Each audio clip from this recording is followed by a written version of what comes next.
Going back to Social Security, what did you want to add? Well, here's the deal with Social Security, and this is something I think every American should be upset and focus on. We haven't enhanced Social Security in more than 50 years. What do I mean by that? People say, well, wait a minute, didn't Bob Dole and President Reagan? Yes, they did in 1983, some 40 years ago. They extended the solvency of Social Security by raising the age, but they did not enhance any of the benefits. Today, we have 10,000 baby boomers a day becoming eligible for Social Security. We will surpass more than 70 million people who are on Social Security next year. And yet, those benefits that were in place when Richard Nixon was president have not been changed. We have a COLA that's inadequate. People haven't received an increase in their Social Security payments. There are more than 5 million fellow Americans who've worked all their lives and get below poverty level payments. There are some 23 million Americans that are paying taxes on Social Security that shouldn't have to do so. And for those who have been prevented through WEP and GPO, government employees, teachers, municipal employees, from getting their benefits, that deserves to be repealed so they're able to get those benefits. For close to 40% of the American people, the only pension they'll have is Social Security. And on average, that's $18,000 per male, $14,000 per female. Living on that amount of money, people aren't going out and buying stock options with this money. They're buying the essentials that they need to survive. And this is why it's so critical. This is why this wealth disparity exists. And again, I commend President Biden for saying, and how about we pay for that too?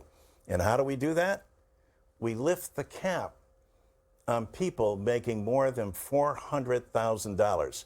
I hold town halls all the time, and every time I go out to a town hall meeting, I say, raise your hand if you're making more than $400,000. Funny thing about it, Greta, no one's ever raised their hand at any of those. Point being that even wealthy people understand that if a person making 50, 75, 100, 125,000 is paying throughout the year into Social Security, why shouldn't they? Bill Gates stops paying in January. Millionaires stop paying in February their Social Security.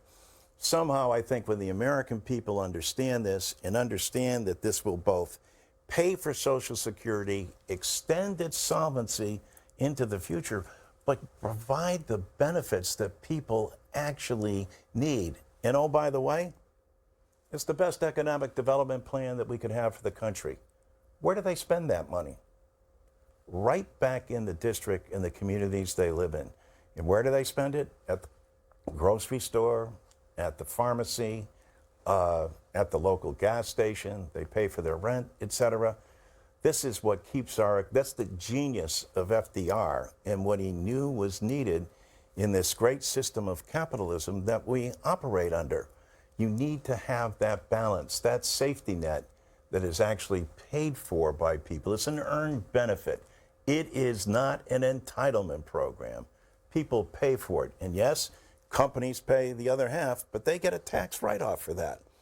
So it's the individual who's paid for this, and especially those individuals, with 10,000 baby boomers a day becoming eligible, are going to be looking at that FICA paycheck and say, wait a minute, this is what I'm getting? You mean this hasn't been adjusted in more than 50 years? Come on, Congress, wake up. And vote. are you taking action in that in Congress? Yes, well, we've got bill proposals that are out there to do it.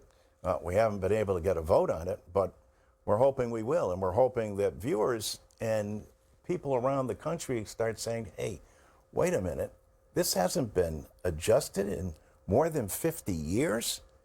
And this is what people are actually making? And for 40% of 70, what's that, 28 million Americans? It's the only thing they have? And there are more than 5 million Americans, most women, who've worked all their lives and get below poverty level checks from the federal government. So for Social Security, you know, that's blatantly wrong. It needs to be corrected, and the public ought to be demanding that Congress take action. You got a better idea? Put it out there.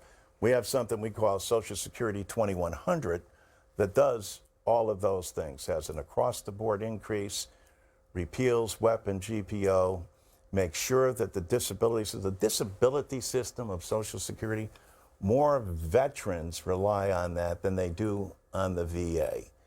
And, you know, this is, again, this is not an entitlement. This is an earned benefit. And this is not anything you're going to get in the private sector. I'm from one of the insurance capitals of the world. I went to the Aetna School of Insurance.